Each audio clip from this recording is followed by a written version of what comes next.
22 years ago, when a bloody insurgency broke out in Kashmir, editor of region's leading Urdu newspaper was brutally shot dead in his office.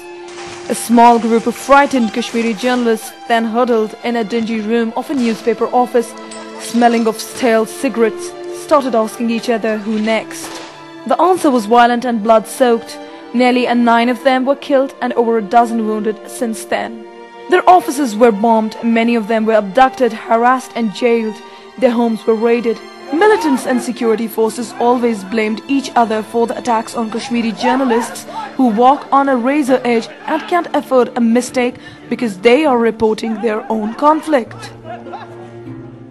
If you are talking about the days of militancy, or when the militancy started, it was very, very difficult, and virtually every day was a struggle for journalists to report on or write, report from or write on Kashmir.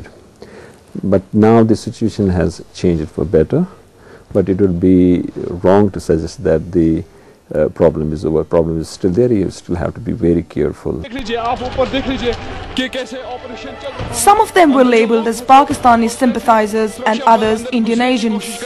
But still they pledged to bring light where there is darkness in Kashmir, truth where there is falsity, joy where there is sadness in the Mystic Valley. They have covered fires, gun battles, suicide bombings, rebel attacks, massacres, protests, mayhems, violent elections and disasters only. Now these days Kashmiri journalists have become the news. Every alternate week journalists are assaulted by police. Some in the very fraternity believe many of them rather now seem distracted. Either they are worried about their lives and intimidation, and many also worked. Despite a significant fall in militancy, the echoes of violence near and far away still echo loudly in journalists' daily lives. While it is hard to grasp just how much it means to work for a media organization, if you're reporting from a region in conflict, it happens to be your own.